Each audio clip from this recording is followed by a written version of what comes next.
जय हिंद दोस्तों। स्वागत है आप सभी का आपके अपने परिवार द लॉजिकल साइंस में। मैं हूं आलोक सिंह आतिश और आज के इस वीडियो सेशन में हम लोग डिस्कस करने वाले हैं ALP and technician science PYQ warm up series के 5वें क्लास की। जी हां दोस्तों, इससे पीछे के वीडियो सेशन में हम लोगों ने ALP and technician science warm up series का चौथा क्लास देखा था, जहां पे हम लोगों ने 20 महत्वपूर्ण क्वेश्चन को डिस्कस करा था।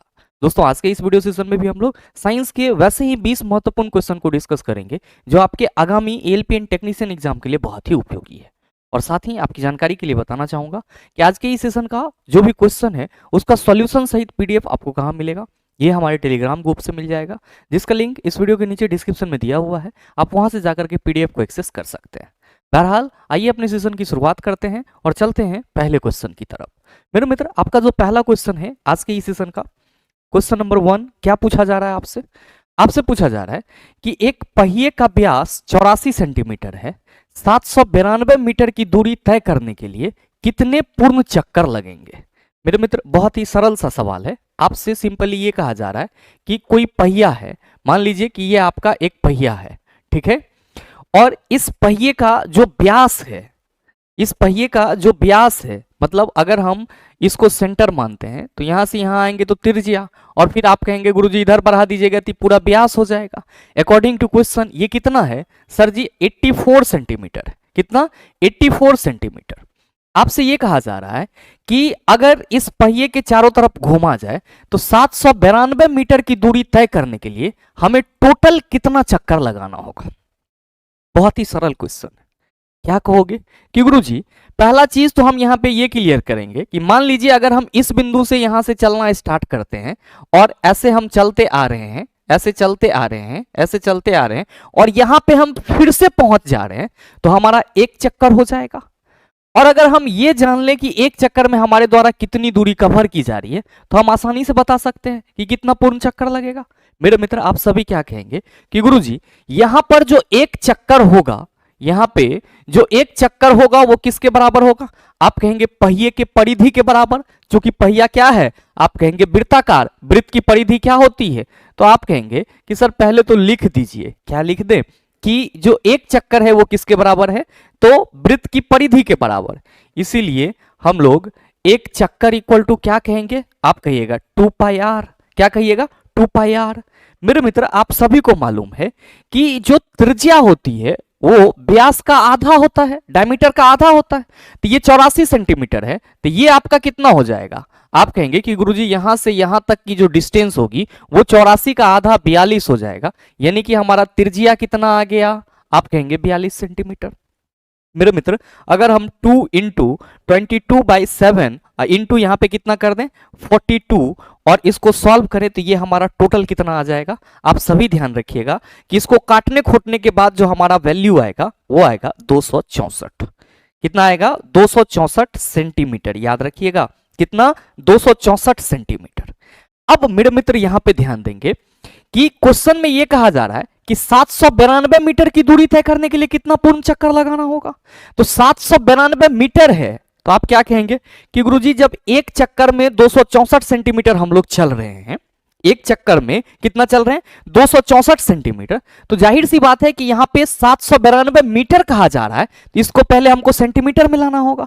आप क्या कहेंगे कि सर अगर हम 792 गुना 100 करते हैं, 792 गुना 100 करते हैं, तो ये 792 100 ये कितना हो जाएगा? तो सर इतना सेंटीमीटर हो जाएगा। अब आप क्या कहेंगे कि गुरुजी टोटल डिस्टेंस हमारा सेंटीमीटर में है और एक चक्कर में इतना होता है, इसीलिए हम लोग क्या कहेंगे, टोटल चक्कर जो होगा, टोटल चक्कर जो होगा वो कितना के बराबर होगा? तो 79200 बटा क्या हो जाएगा? आप कहेंगे सर 264। गुना कीजिए, 4 तिया 12, 6 तिया 18, 1 19, 3 दूना 6, 1 7। मेरे मित्र ये 3 बार में कटेगा और कितना चक्कर हो गया? 300 चक्कर। 792 मीटर कह रहा है, मतलब आपका ये सेंटीमीटर में कितना हो जाएगा? तो गुरुजी इतना हो जाएगा, एक चक्कर में इतना सेंटीमीटर, तो टोटल चक्कर आप क्या कहेंगे? 300। तो सही आंसर आप कहेंगे ऑप्शन नंबर बी हो जाएगा। अच्छा, हम लोग यहाँ पे क्या करते कि ये इस तरह से वैल्यू निकाल लेते और जो हमारा मीटर में आंसर आता वो 3 मीटर आता और हम लोग परेशान रहते हैं क्योंकि यहां पे ध्यान इंडिकेट नहीं होता कि 792 मीटर कहा जा रहा है जबकि व्यास जो है वो सेंटीमीटर में दिया हुआ है।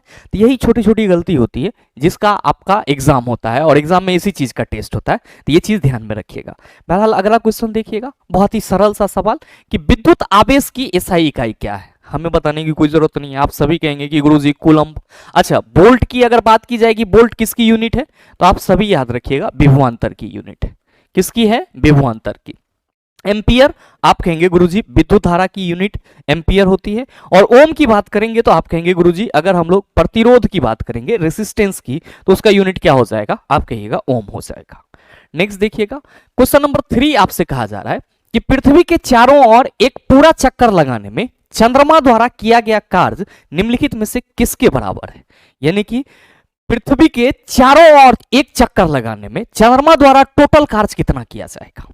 आपका पहला ऑप्शन है कि गुरुत्वाकर्षण बल गुना चंद्रमा की कक्षा का व्यास, दूसरा है कि गुरुत्वाकर्षण बल गुना चंद्रमा की कक्षा की परिधि, तीसरा है केंद्राभिमुख बल गुना चंद्रमा की कक्षा की त्रिज्या, और चौथा है आपका शून्य। अब मेरे मित्र आप कितना भी थ्योरी पढ़ लीजिए लेकिन क्वेश्चन प्रैक्टिस नहीं कर रहे हैं तो ढाक के 3 पात हो जाएगा।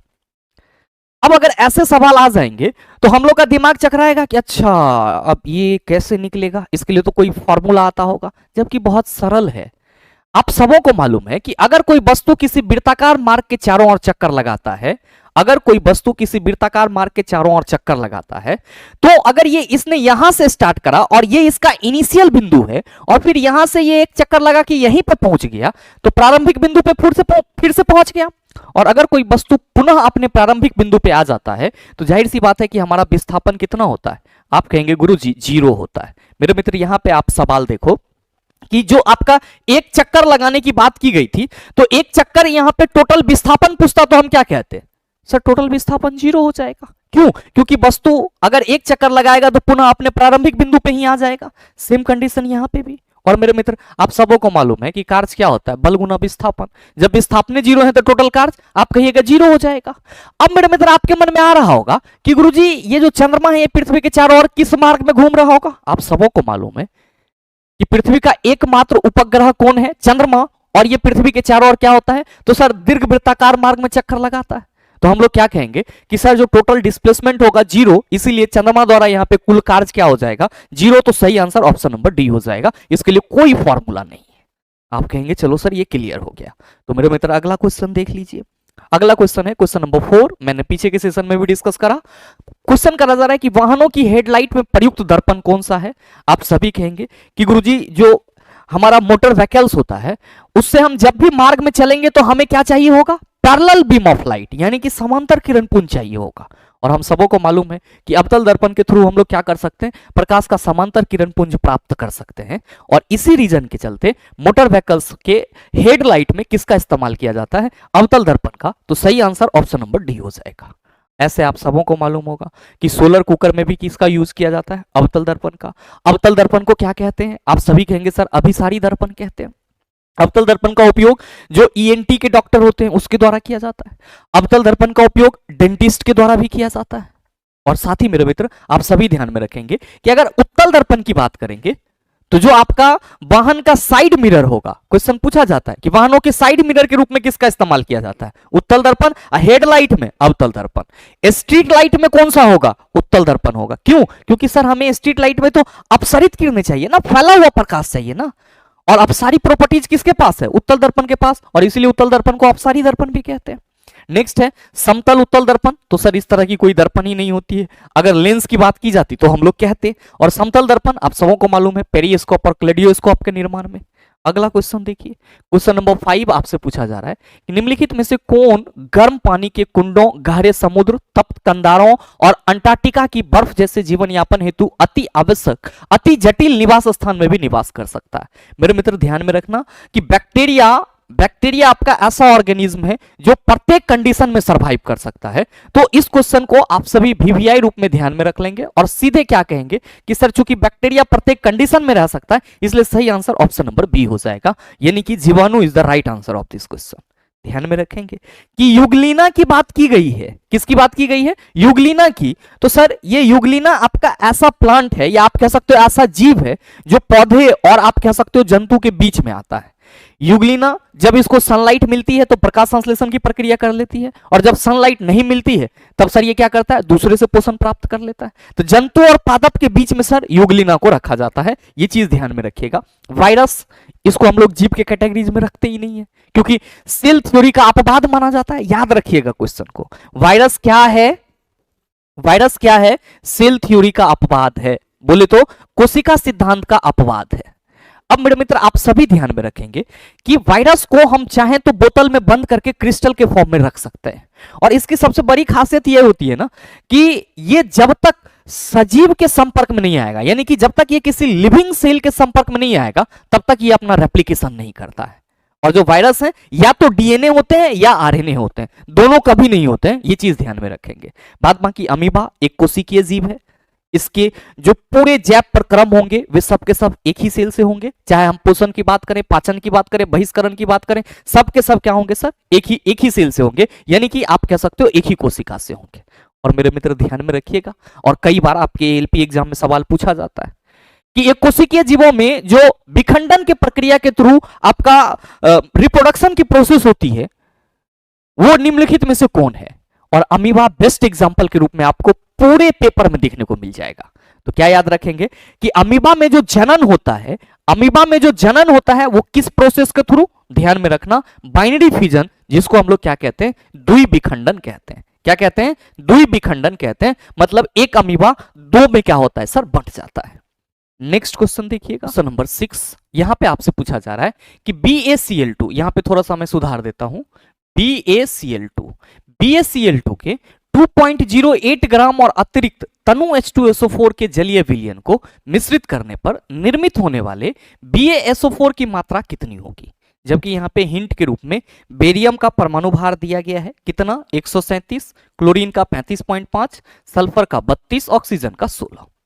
बहुत सारे मित्र कहेंगे कि गुरुजी ये कैसे बनेगा? मेरे मित्र बहुत ही सरलता से बन जाएगा। यहां पे कहा जा रहा है कि BaCl2 के 2.08 ग्राम और अतिरिक्त तनु H2SO4 के जलीय विलयन को मिश्रित करने पर जो निर्मित होने वाली BaSO4 है इसकी मात्रा कितनी है?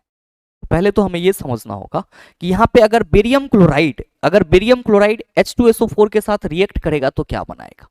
आप कहेंगे सर बेरियम क्लोराइड अगर H2SO4 के साथ रिएक्ट कर रहा है तो ये BaSO4 barium sulphate plus HCl बनाएगा। दिक्कत नहीं होना चाहिए। मेरे मित्र आप सभी से यहां पे ये पूछा जा रहा है कि अगर बेरियम क्लोराइड का 2.08 ग्राम लिया जाए और शेष फिर आपका तनु H2SO4 हो, तब जो आपका ये प्रोडक्ट बनेगा 2.08 ग्राम बेरियम क्लोराइड से, वो कितना होगा? ये चीज आपको बताना है। आप कहेंगे गुरुजी ये कैसे पता चलेगा? मेरे मित्र आप सभी जरा सा ये बताओ कि अगर हम आपसे ये पूछते कि ये बताओ कि BaCl2 का मोलर द्रव्यमान कितना होगा, तो आप क्या कहोगे कि सर BaCl2 में जितने भी परमाणु हैं सबको ऐड कर दीजिए उसके परमाणु भार को। तो बेरियम का परमाणु भार 137 और क्लोरीन का 35.5 है, एक परमाणु का द्रव्यमान 35.5 है, यहां पे दो गो है तो 35.5 दूना 71, ये कितना हो जाएगा सर जी?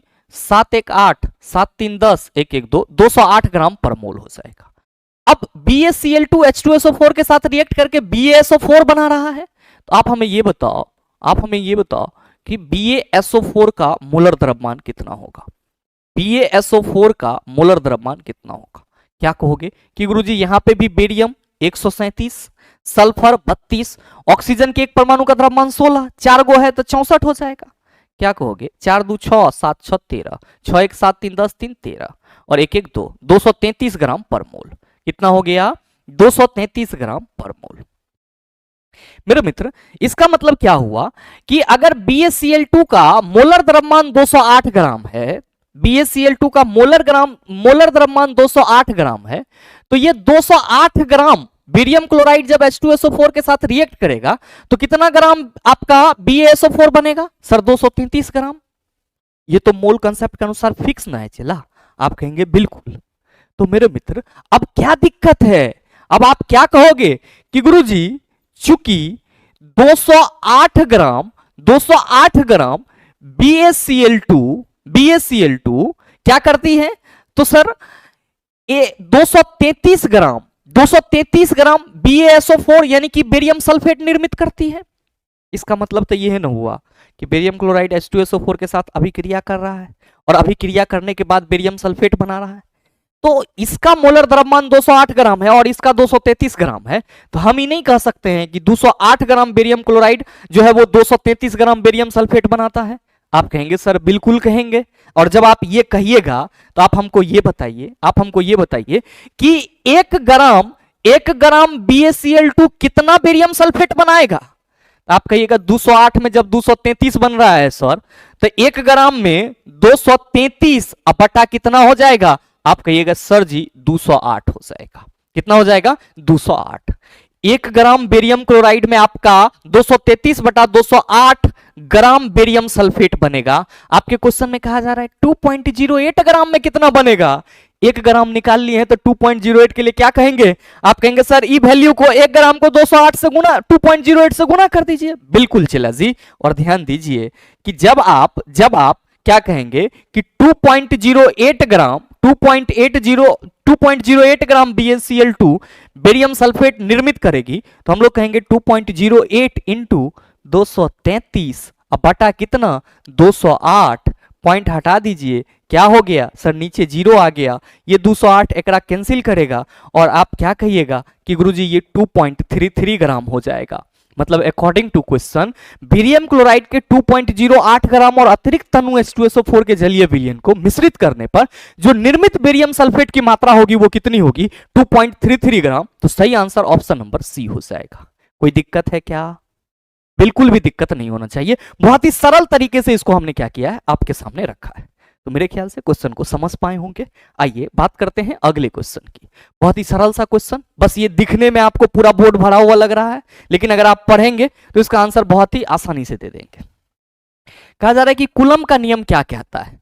दो बिंदु आवेशों के मध्य आकर्षण या प्रतिकर्षण बल का परिमाण दो आवेशों की मात्रा के अनुक्रमानुपाती होता है और उनके बीच की दूरी के वर्ग के व्युत्क्रमानुपाती होता है। आप कहेंगे गुरुजी यही तो कहा जा रहा है, अब आगे आपको पढ़ने की जरूरत ही नहीं पड़ेगी। क्यों भाई मेरे? आप सबों ने कई दफा तो पढ़ा है कि जब दो चार्ज Q1 और Q2 एक दूसरे से 8 डिस्टेंस पे हो तो इसके बीच लगने वाला बल दोनों आवेश के परिमाण के गुणनफल के समानुपाती और इसके बीच की दूरी के वर्ग के व्युत्क्रमानुपाती। और इसीलिए ना चला हम आकर्षण और प्रतिकर्षण बल इक्वल टू क्या लिखते हैं? Q1 इंटू Q2 बटा आर स्क्वायर। क्योंकि ये बात किसने बताया? कूलम्ब साहब ने बताया। इसीलिए इसको क्या कहते हैं? कूलम्ब का नियम कहते हैं। तो सही आंसर आपका ऑप्शन नंबर ए, यहीं पे आपका सही आंसर मिल गया। नेक्स्ट कह रहा है कि दो बिंदु आवेशों के मध्य आकर्षण या प्रतिकर्षण का परिमाण दो आवेशों की मात्रा के गुणनफल के साथ साथ उनके बीच की दूरी के वर्ग के व्युत्क्रमानुपाती होती है। गलत है। आगे सर ऑप्शन पढ़ना, टाइम को किल करना है। अगला क्वेश्चन देखिए। क्वेश्चन नंबर 8 आपसे पूछा जा रहा है कि निम्नलिखित में से कौन सी गैस चूने के पानी को दूधिया बना देती है? बहुत सरल है। पहला चीज तो ये ध्यान में रखना कि अगर यहाँ पे चूने की पानी की बात की जा रही है तो चूना का पानी क्या होगा? चूना का पानी क्या होगा? आप कहेंगे गुरुजी कैल्शियम हाइड्रोक्साइड CaOH2। और हमको मालूम है कि जब ये कार्बन डाइऑक्साइड के साथ रिएक्ट करेगा तब ये कैल्शियम कार्बोनेट बना लेगा और साथ ही क्या बनेगा? H2O बनेगा। तो चूने का पानी दूधिया नजर आएगा कैल्शियम कार्बोनेट के बनने के चलते। और ये कैल्शियम कार्बोनेट तभी बनेगा जब कार्बन डाइऑक्साइड के साथ अभिक्रिया करेगा। तो सही आंसर क्या होगा? ऑप्शन नंबर डी हो जाएगा। और मेरे मित्र, चूने के पानी के इसी गुण का उपयोग हम लोग कहां पे करते हैं? अपने घरों में पुताई करने के लिए करते हैं। आप सभी को मालूम है कि अगर हम लोग मार्केट से चूना खरीद के लाते हैं तो वो कैल्शियम ऑक्साइड होता है चिल्ला।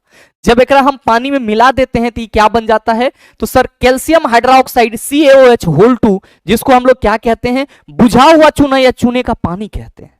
और इसी से घर में पुचारा करते हैं। होता क्या है कि जब घर में दीवारों पे पुचारा कैल्शियम हाइड्रोक्साइड से हो जाता है तो जो हमारे वायुमंडल में कार्बन डाइऑक्साइड है वो कार्बन डाइऑक्साइड इस कैल्शियम हाइड्रोक्साइड के साथ अभिक्रिया करता है और धीरे धीरे दीवार के ऊपर में एक पतला परत कैल्शियम कार्बोनेट का बना लेता है जो कि सफेद और चमकीला होता है। और जो वाटर होता है वो वेपर के रूप में उड़ जाता है यानी कि निकल जाता है। तो जो सवाल करा जा रहा है कि निम्नलिखित में से कौन सी गैस चूने के पानी को दूधिया बना देती है, आप कहेंगे कार्बन डाइऑक्साइड। अगला देखिएगा, अच्छा यहाँ पे ध्यान दीजिएगा, O3 की बात की जा रही है। O3 ऑक्सीजन का अपरूप है, एलोट्रॉप्स ऑफ ऑक्सीजन, और इसको हम लोग क्या पढ़ते हैं, ओजोन। तो ध्यान में रखिएगा कि ओजोन क्या है, ऑक्सीजन का अपरूप है। ओजोन क्या है, ऑक्सीजन का अपरूप है, ये चीज ध्यान में रखना है। अगला तो बड़ा ही सरल सा है कि गति के दूसरे समीकरण द्वारा किसके बीच संबंध को दर्शाया गया है, न बनेगा। हम आपको पीछे के क्लास में बताए हैं क्या कि सर गति के दूसरे समीकरण की बात करेंगे तो S equal to u t plus half है टी स्क्वायर, और ये जो S है ये स्थिति, विस्थापन, दूरी, सुविधा अनुसार हम कुछ भी कह सकते हैं, और ये जो T है ये समय, यानी कि दूसरा समीकरण स्थिति और समय के बीच संबंध बताता है। पहला ऑप्शन में स्थान और समय, दूसरा है स्थान और वेग, तीसरा है वेग और समय, चौथा है वेग और त्वरण। क्या कहिएगा सर, स्थिति और स्थान सेम बात हुई तो सही आंसर ऑप्शन नंबर ए हो जाएगा। मेरे भाई अगर पहले समीकरण v equal to u plus a t की बात करें, आप कहेंगे सर वेग और समय के बीच संबंध बताएगा, और तीसरा समीकरण v square equal to u square plus 2as की बात करें, आप कहेंगे वेग और स्थिति के बीच संबंध बताएगा। अगला देख लीजिएगा क्वेश्चन नंबर 10 कि निम्नलिखित में से कौन सा एक धातु और अधातु दोनों के रूप में ही कार्य नहीं करता है। मेरे मित्र मैंने इस क्वेश्चन के बारे में भी पीछे के सेशन में डिस्कस करा है, और अगर आपने वहां पे पढ़ा होगा तो आपके मन में उत्तर आ गया होगा। बट यहां पे कहा जा रहा है कि कौन सा एक धातु और अधातु दोनों के रूप में कार्य नहीं करता है। मेरे मित्र ध्यान देंगे कि अगर हम लोग बात करते हैं धातु और अधातु के रूप में कार्य करता है तो उसको क्या कहते हैं, तो आप सबों को मालूम होना चाहिए कि अगर हम लोग बात करते हैं एलिमेंट्स की चला, तो जो एलिमेंट्स हैं इसको हम लोग 3 ग्रुप में बांटते हैं। एक होता है मेटल, दूसरा होता है हमारा नॉन मेटल, एक मेटल और दूसरा हमारा नॉन मेटल, और तीसरा जो होता है वो होता है मेटालॉइड। क्या होता है, मेटालॉइड, जिसको हम लोग हिंदी में क्या कहते हैं, इसको हिंदी में उपधातु कहते हैं। और उपधातु के अंदर चला मेटल और नॉन मेटल दोनों का प्रॉपर्टीज होता है, और जो उपधातु नहीं है सर उसके अंदर मेटल और नॉन मेटल का प्रॉपर्टीज नहीं होगा। तो आपसे सवाल करा जा रहा है कि दोनों के रूप में ही कार्य नहीं करता है, तो आप कहेंगे सर आर्सेनिक की बात की जा रही है। आर्सेनिक हमारा क्या है, तो आप कहेंगे सर ये हमारा मेटालॉइड है, उपधातु है। बोरोन की बात की जा रही है, सर इसको भी हम लोग उपधातु के कैटेगरी में रखते हैं, लेकिन बिस्मथ को क्या हम लोग रखते हैं, आप कहेंगे बिल्कुल नहीं रखते हैं। जर्मेनियम सर उपधातु के रूप में कार्य करता है, तो सर उपधातु बिस्मथ नहीं है, तो सही आंसर क्या हो जाएगा, ऑप्शन नंबर सी हो जाएगा। अगला क्वेश्चन देखिएगा, क्वेश्चन अच्छा मेरे मित्र आप सभी ध्यान में रखिएगा कि अगर आप आगामी एएलपीएन टेक्नीशियन एग्जाम के लिए प्रिपेयर हो रहे हैं और आप सबों को साइंस में लग रहा है कि हमें एक बार अच्छे से इसको पढ़ना चाहिए, फाउंडेशन तरीके से सारी चीज़ों को कवर करना चाहिए, लाइफ साइंस और basic science and engineering drawing दोनों, तो अपना बैच चल रहा है एएलपीएन टेक्नीशियन कॉम्बो बैच के नाम से, जिसमें CBT 1 और CBT 2 दोनों के लिए साइंस और बेसिक साइंस आपका कंप्लीट करवाया जाएगा। और ये बैच जो है आपको द लॉजिकल साइंस एप्लीकेशन पे मिल जाएगा। और अगर आपको बैच से संबंधित किसी भी तरह की अन्य जानकारी चाहिए तो मेरे मित्र इस नंबर पे आप कॉल या व्हाट्सएप करके बैच से संबंधित जानकारी प्राप्त कर सकते हैं। बहरहाल आपका जो अगला सवाल है क्वेश्चन नंबर 11 बहुत ही सरल सा, कि निम्नलिखित में से कौन सी एक गैर चमकदार वस्तु है, यानी कि नॉन लुमिनियस बॉडी है। ध्यान में रखेंगे कि अगर हम लोग बात करते हैं लुमिनियस ऑब्जेक्ट की तो क्या कहते हैं, आप सभी ध्यान में रखना कि लुमिनियस ऑब्जेक्ट को हम लोग फिजिक्स के भाषा में क्या कहते हैं, प्रदीप्त वस्तु कहते हैं। क्या कहते हैं, प्रदीप्त वस्तु कहते हैं। वैसी वस्तु जो अपना प्रकाश स्वयं उत्सर्जित करती है प्रदीप्त वस्तु कहलाती है। वैसी वस्तु जो अपना प्रकाश स्वयं उत्सर्जित करती है प्रदीप्त वस्तु कहलाती है। और अगर हम लोग बात करते हैं नॉन लुमिनियस ऑब्जेक्ट की तो इसी को हम लोग क्या कहते हैं सर, नॉन लुमिनियस ऑब्जेक्ट को हम लोग अप्रदीप्त वस्तु कहते हैं। अप्रदीप्त वस्तु कहते हैं, यानी कि वैसा वस्तु जो अपना प्रकाश स्वयं उत्सर्जित नहीं कर पाती है उसको हम लोग नॉन लुमिनियस ऑब्जेक्ट कहते हैं। जैसे कि मेरे मित्र चंद्रमा हो गया, चंद्रमा अपना प्रकाश उत्सर्जित नहीं करती है, ये सूर्य के परावर्तित प्रकाश के चलते हमको चमकीला दिखाई पड़ती है, तो सूर्य हमारा क्या हो जाएगा सर, सूर्य लुमिनियस ऑब्जेक्ट हो जाएगा। जबकि स्टार तो सर उसमें भी लुमिनियस ऑब्जेक्ट के रूप में देखेंगे, लेकिन अगर हम लोग बात करेंगे चंद्रमा की तो नॉन लुमिनियस ऑब्जेक्ट के रूप में देखेंगे। तो यहां पे वही कहा जा रहा है कि निम्नलिखित में से कौन सी एक गैर चमकदार वस्तु है, तो मेरे मित्र चांद है, फायरफ्लाई जुगनू है, जगमगाता बल्ब, जलती हुई मोमबत्ती। आप कहेंगे सर मोमबत्ती जल रही है मतलब अपना प्रकाश उत्सर्जित कर रही है, जगमगाता बल्ब भी अपना प्रकाश उत्सर्जित करेगी, जुगनू भी प्रकाश उत्सर्जित करेगी, जबकि चांद जो है वो अपना प्रकाश उत्सर्जित नहीं करती है। हमसे पूछा जा रहा है कि गैर चमकदार वस्तु है, तो सही आंसर ऑप्शन नंबर ए हो जाएगा। और ऐसे क्या ध्यान में रखेंगे कि प्रकाशीय उत्सर्जन के आधार पर वस्तुएं दो प्रकार की होती है, प्रदीप्त और अप्रदीप्त। जो अपना प्रकाश उत्सर्जित करेगी प्रदीप्त, जो नहीं करेगी वो अप्रदीप्त कहलाएगी। अगला है क्वेश्चन नंबर 12, आपसे कहा जा रहा है कि तापीय अपघटन के दौरान अमोनियम नाइट्रेट उत्पन्न करता है N2O और H2O, NH3 और NO2, NH3 और NO, N2 और H2O। क्या होगा इसका आंसर? बहुत सारे मित्र कहेंगे कि गुरुजी ये तापीय अपघटन का मतलब क्या हुआ? तो मेरे मित्र आप सभी ध्यान में रखना कि अगर हम लोग बात करते हैं डिकम्पोजिशन रिएक्शन की, किसकी बात करते हैं? डिकम्पोजिशन रिएक्शन की, तो इसी को हम लोग हिंदी में अपघटन अभिक्रिया कहते हैं।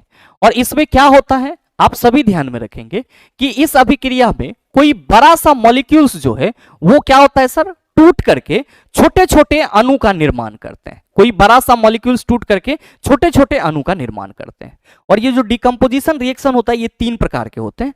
एक होता है आपका तापीय अपघटन, अगर डिकम्पोजिशन की प्रोसेस हीट से हो रही है तो उसको थर्मल डिकम्पोजिशन कहेंगे। अगर इलेक्ट्रिसिटी से हो रही है तो उसको वैद्युत अपघटन कहेंगे। सनलाइट से हो रही है तो उसको हम लोग फोटोकेमिकल डिकम्पोजिशन कहेंगे। ध्यान दीजिएगा कि अगर हम लोग हीट डिकम्पोजिशन की बात करते हैं तो आप सभी ने कई बार पढ़ा होगा कि जब कैल्शियम कार्बोनेट को गर्म किया जाता है तब ये किस में टूट जाता है? कैल्शियम ऑक्साइड और कार्बन डाइऑक्साइड में टूट जाता है।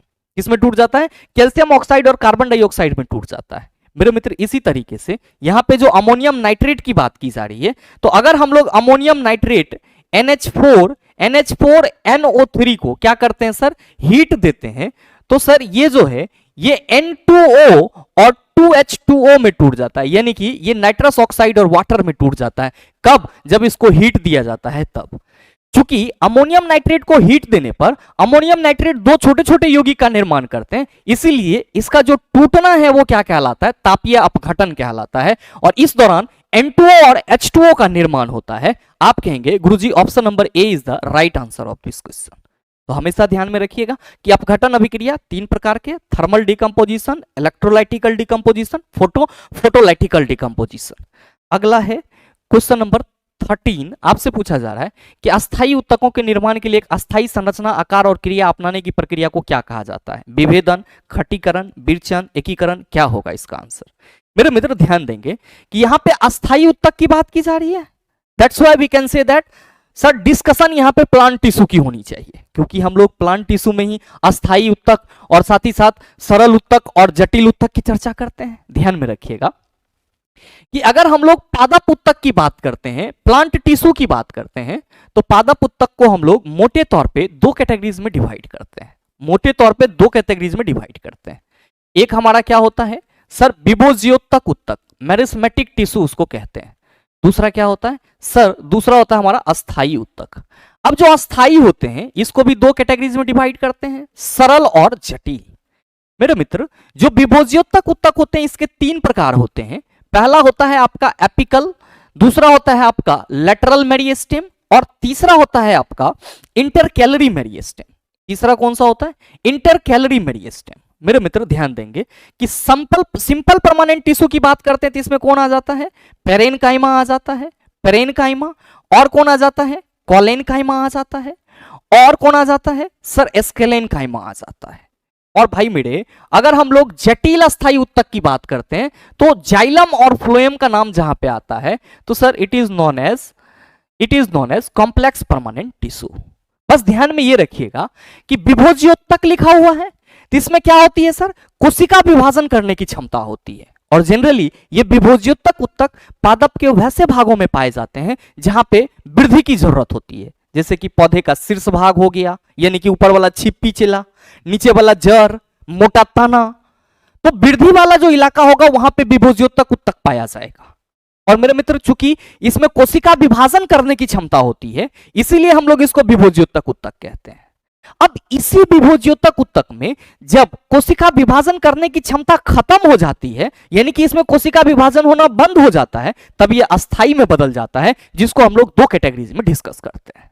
तो आपसे जो सवाल करा जा रहा है कि अस्थायी उत्तकों के निर्माण के लिए एक अस्थायी संरचना, आकार और क्रिया अपनाने की प्रक्रिया को क्या कहा जाता है? आप कहेंगे गुरुजी विभेदन, यानी कि सही आंसर ऑप्शन नंबर ए हो जाएगा। और आप सभी ध्यान में रखना कि विभोज्योतक उत्तक में कोशिका विभाजन करने की क्षमता होगी, जबकि अस्थायी उत्तक में कोशिका विभाजन करने की क्षमता नहीं होगी। नेक्स्ट क्वेश्चन चला, क्वेश्चन नंबर 14 आपसे पूछा जा रहा है कि मनुष्यों में अंतःस्रावी ग्रंथि नहीं है। ऑप्शन है पीयूष ग्रंथि, आप कहेंगे सर बिल्कुल है, शीर्ष ग्रंथि बिल्कुल है, अधिवृक्क ग्रंथि सर बिल्कुल है, और डी ऑप्शन तो छोड़, ये एक आपका यकृत यहाँ पे अच्छा छूट गया है, इसको रेड कलर में कर दिया, कोई बात नहीं। यकृत जो है ये आपका अंतःस्रावी ग्रंथि नहीं है, तो सही आंसर ऑप्शन नंबर ए हो जाएगा। जबकि जो आपका पीयूष ग्रंथि, शीर्ष ग्रंथि, अधिवृक्क ग्रंथि, ये सब क्या है, अंतःस्रावी ग्रंथि है। ध्यान में रखेंगे कि ग्लैंड्स किसको बोलते हैं मेरे मित्र, ग्लैंड्स का मतलब होता है ग्रंथि। हमारे बॉडी में कई प्रकार के ग्रंथि पाए जाते हैं जिनका अलग अलग अपना प्रॉपर फंक्शन होता है। जो ग्लैंड्स हमारे बॉडी में है उसको मेनली हम लोग 3 कैटेगरीज में डिवाइड करते हैं। पहला हमारा क्या होता है, अंतःस्रावी ग्रंथि। पहला कौन सा होता है, अंतःस्रावी ग्रंथि। और दूसरा कौन सा होता है, तो सर दूसरा होता है बहिस्रावी ग्रंथि। दूसरा होता है बहिस्रावी एक्सोक्राइन ग्लैंड, और इसको इंडोक्राइन ग्लैंड बोलते हैं। और मेरे मित्र तीसरा क्या होता है, तीसरा होता है मिश्रित ग्रंथि। तीसरा क्या होता है, मिश्रित ग्रंथि। मेरे मित्र ध्यान दीजिएगा कि जो अंतःस्रावी ग्रंथि होते हैं बेसिकली ये क्या रिलीज करते हैं, सर ये हार्मोन रिलीज करते हैं। क्या रिलीज करते हैं, हार्मोन रिलीज करते हैं। और जितने भी हम पीयूष ग्रंथि, पिनियल ग्लैंड, एड्रिनल ग्लैंड या फिर हम लोग थायराइड ग्लैंड, इन सभी की बात करते हैं, ये सब के सब क्या है, तो सर हार्मोन रिलीज करने वाले ग्रंथि हैं। हार्मोन क्या होता है, एक प्रकार का रासायनिक पदार्थ होता है जो बॉडी में उत्तेजना का काम करता है। दूसरा, बहिर्स्रावी ग्रंथि से मुख्य रूप से क्या निकलते हैं, सर जी एंजाइम निकलता है। और अगर आप एसोसिएटेड डाइजेस्टिव ग्लैंड यानी कि सहसंबंध पाचक ग्रंथि की बात करेंगे तो उसमें आप क्या देखते हैं कि सर लीवर से बाइल जूस सेक्रेट होता है जो हमारे पाचन में मदद करता है। तो बेसिकली बहिस्रावी ग्रंथि से क्या होता है, एंजाइम सेक्रेट्स होता है। और जो मिश्रित ग्रंथि होते हैं इससे क्या होता है, एंजाइम और हार्मोन दोनों स्रावित होता है। और ध्यान में रखिएगा कि मिश्रित ग्रंथि इसको इसलिए बोला जाता है क्योंकि ये अंतःस्रावी ग्रंथि और बहिस्रावी ग्रंथि दोनों के तरह कार्य करता है। आप कहेंगे इसका एग्जांपल, तो मेरे मित्र आपके बॉडी में जो पेनक्रियाज है ये किसके तरह कार्य करता है, आप सभी ध्यान में रखना, मिश्रित ग्रंथि की तरह कार्य करता है। तो जो सवाल करा जा रहा है कि मनुष्यों में अंतःस्रावी ग्रंथि नहीं है, तो ये ग्रंथि है अंतःस्रावी, ये भी है, ये भी है, जबकि यकृत नहीं है। अगला क्वेश्चन देखिए सर, क्वेश्चन नंबर 15, बहुत ही सरल सा सवाल कि 1 मीटर में कुल कितने किलोमीटर होते हैं। क्या कहोगे कि गुरुजी जब 1 किलोमीटर इक्वल टू हम 1000 मीटर कह रहे हैं तो हम इसका उल्टा भी तो कह देंगे क्या कि 1000 मीटर इक्वल टू 1 किलोमीटर। तो चला जी 1 मीटर इक्वल टू 1/1000 ना होगा, 0.001 किलोमीटर। वही ना सवाल करा जा रहा है कि 1 मीटर में कुल कितने किलोमीटर, 0.001। सही आंसर ऑप्शन नंबर डी। अगला देखिएगा क्वेश्चन नंबर 16 कि पौधे में वे कार्बोहाइड्रेट जिन्हें तुरंत उपयोग नहीं किया जाता उन्हें निम्नलिखित में से किस रूप में संग्रहित किया जाता है। मेरे मित्र आप सभी को मालूम है कि पौधा कार्बोहाइड्रेट कैसे बनाता है, आप कहेंगे प्रकाश संश्लेषण प्रक्रिया से। अच्छा प्रकाश संश्लेषण में क्या होता है, तो आप कहते हैं गुरुजी 6CO2 प्लस 6H2O एक दूसरे के साथ अभिक्रिया करता है। कहां पे चिल्ला, क्लोरोप्लास्ट में, किसके उपस्थिति में, क्लोरोफिल की उपस्थिति में। और क्या चाहिए इसको, सनलाइट चाहिए, तब जाके ये क्या बनाएगा, C6H12O6 प्लस क्या बनाएगा सर 6O2 बनाएगा, यानी कि ऑक्सीजन आपका रिलीज होगा। ध्यान दीजिएगा यहां पे 12H2O लेते तो यहां पे 6H2O बढ़ा देते, कोई दिक्कत नहीं है उसके लिए। ये जो C6H12 है, H12O6 है, चला जी इसी को कार्बोहाइड्रेट बोला जाता है या फिर इसी को ग्लूकोज बोला जाता है, ठीक है। और ये प्रकाश संश्लेषण प्रक्रिया का क्या है, मुख्य उत्पाद यानी कि मेन प्रोडक्ट है, याद रखिएगा। जबकि ये जो ऑक्सीजन है ये प्रकाश संश्लेषण प्रक्रिया का उप उत्पाद है। मेरे मित्र जब प्रकाश संश्लेषण प्रक्रिया के दौरान ये ग्लूकोज बनता है और पौधे के द्वारा इसका उपयोग कर लिया जाता है और कुछ ऐसा ग्लूकोज होता है जो बचा रह जाता है, उसको प्लांट क्या करती है, तो सर स्टार्च यानी कि मंड के रूप में अपने बॉडी में स्टोर कर लेती है। सवाल वही करा जा रहा है कि पौधे में वे कार्बोहाइड्रेट जिन्हें तुरंत उपयोग नहीं किया जाता उन्हें निम्नलिखित में से किस रूप में संग्रहित किया जाता है, आप कहेंगे स्टार्च के रूप में संग्रहित किया जाता है। आपके मन में आएगा कि गुरुजी क्या ऐसा हमारे बॉडी में होता है, बिल्कुल होता है। आप सभी ध्यान में रखेंगे, आप सभी ध्यान में रखेंगे, यहाँ पे पौधे की बात की गई है। अगर बात की जाती कि जंतुओं में बचा हुआ कार्बोहाइड्रेट किस रूप में स्टोर होता है, जंतुओं में बचा हुआ कार्बोहाइड्रेट्स किस रूप में स्टोर होता है, किस रूप में स्टोर होता है, किस रूप में स्टोर होता है, तो आप सभी ध्यान में रखना ग्लाइकोजन के रूप में। किस रूप में, ग्लाइकोजन के रूप में। और ये क्वेश्चन भी आपको देखने को मिल जाते हैं। अगला देख लीजिएगा क्वेश्चन नंबर 17, बहुत ही सरल सा सवाल, लीना के केसरबा चल ब्रो आयोडीन लाने। क्वेश्चन क्या करा जा रहा है कि निम्नलिखित ट्राइड में से कौन सा एक डॉबरेनर ट्राइड का प्रतिनिधित्व नहीं करता है। मेरे मित्र, डॉबरेनर ट्राइड मतलब डॉबरेनर का त्रियक नियम। क्या है? डॉबेराइनर का त्रियक नियम। चला जी, याद रखिएगा आप सभी कि ये किससे संबंधित है। आप कहेंगे कि गुरुजी ये संबंधित है आवर्त सारणी से। किससे संबंधित है? पीटी से, यानी कि पीरियोडिक टेबल से। क्या है ये तिर्यक नियम? तो सर ये जो तिर्यक नियम है इसमें जॉन वुल्फगांग डॉबराइनर के द्वारा ये बताया गया था। कब? 1817 ईस्वी में, कि अगर तीन तत्वों का समूह बनाया जाए, मान लीजिए कि ए बी सी हमारा तीन तत्व है और इसको बढ़ते हुए परमाणु द्रव्यमान के क्रम में लिखा जाए, तो जो बीच वाले तत्व का परमाणु द्रव्यमान होगा, बीच वाले तत्व का जो परमाणु द्रव्यमान होगा, एटॉमिक मास होगा, वो क्या होगा? किनारे के दोनों ही तत्वों के परमाणु द्रव्यमान का औसत, यानी कि ए प्लस सी बाई 2 होगा।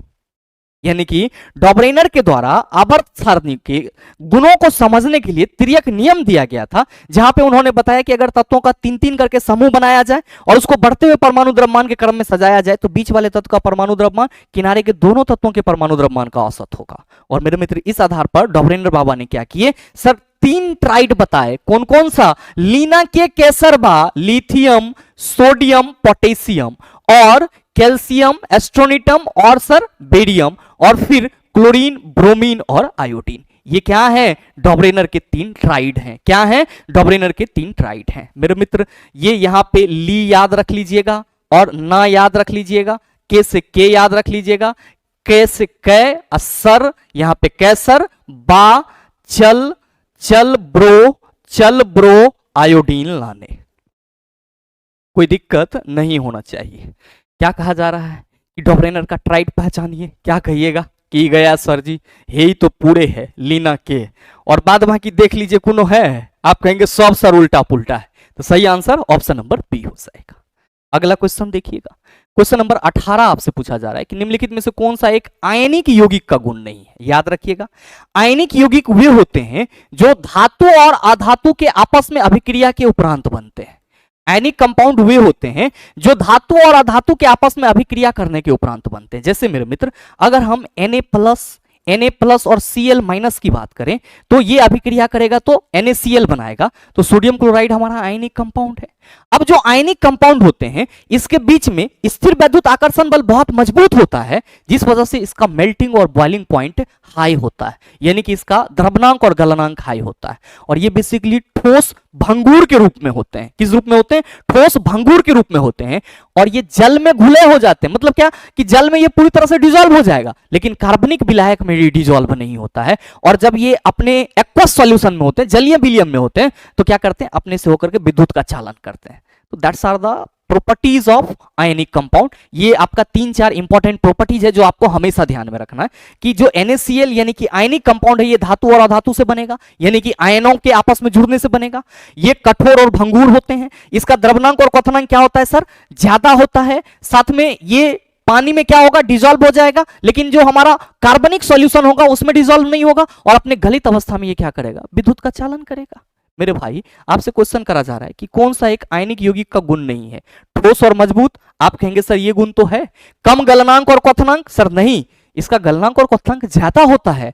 तीसरा है पानी में घुलनशील और पेट्रोल में अघुलनशील। बिल्कुल सही है, पानी में घुलनशील होता है, जबकि पेट्रोल कार्बनिक पदार्थ है तो अघुलनशील होगा। उच्च गलनांक और क्वथनांक, ये भी सही है। गलत कौन है सर? Option number B. और आपको क्या है? तो सर गुण नहीं है वो सेलेक्ट करना है। सही आंसर ऑप्शन नंबर बी हो जाएगा। कोई दिक्कत नहीं होना चाहिए। अगला देखिएगा, क्वेश्चन नंबर 19। सरल सा क्वेश्चन है, बस आपको देखने में ये इतना बड़ा लग रहा है। आपसे सवाल करा जा रहा है कि 0.1 किलोग्राम वजन की एक गेंद को स्थिर स्थिति से गिराया जाता है। जब यह 2 मीटर की दूरी से गिरती है तो गुरुत्वाकर्षण के बल से लगने वाला कार्य कितना होगा? जबकि जी का वैल्यू 9.8 मीटर प्रति वर्ग सेकंड दिया हुआ है। क्या कहोगे कि गुरुजी मान लेते हैं कि ये हमारा कोई बॉल है और इसका वजन कितना है? 0.1 kg। अब इसको क्या किया जा रहा है? तो सर जी 2 मीटर की ऊंचाई से गिराया जा रहा है, और हमसे पूछा जा रहा है कि जब ये 2 मीटर की ऊंचाई से नीचे गिरेगा तो गुरुत्वाकर्षण बल के चलते इसका कार्य कितना होगा? क्या कहोगे? सर ऊपर से नीचे गिर रहा है तो जी का वैल्यू तो पॉजिटिव ही रहेगा। मेरे मित्र, जब ऊपर से वस्तु नीचे गिर रहा हो या ऊपर फेंका जाए तो गुरुत्वाकर्षण बल के द्वारा कार्य किया गया या गुरुत्वाकर्षण बल के विरुद्ध किया गया कार्य किसके बराबर होगा? mgh के बराबर होगा। और मास कितना है यहाँ पे? 0.1 और g 9.8। h कितना लेंगे सर जी? 2 मीटर। पॉइंट हटाइए, नीचे आपका क्या आ गया सर जी? 10 आ गया। यहाँ पे भी पॉइंट हटाइए, नीचे आपका 10 आ गया। क्या कहोगे सर? 8 दूना 16, 9 दूना 18, 1 19 और ये 10 दाएं के 100। क्या कहिएगा कि सर ये 1.96 जूल आंसर आ जाएगा। ध्यान दीजिएगा कि यहाँ पे आपका ऑप्शन मिस है, चिला जी ऑप्शन मिस है। ये वाला जो है 96 जूल, इसको काट के 1.96 जूल लिखिए, तब जाके सही होगा। अब ध्यान आपको ये देना है कि चूंकि नीचे की ओर गिर रहा है और यहां पे कहा जा रहा है कि गुरुत्वाकर्षण के बल से लगने वाला कार्य, तो गुरुत्वाकर्षण बल के लगने से कार्य किया जा रहा है, तो कार्य हमेशा क्या होगा यहाँ पे? धनात्मक।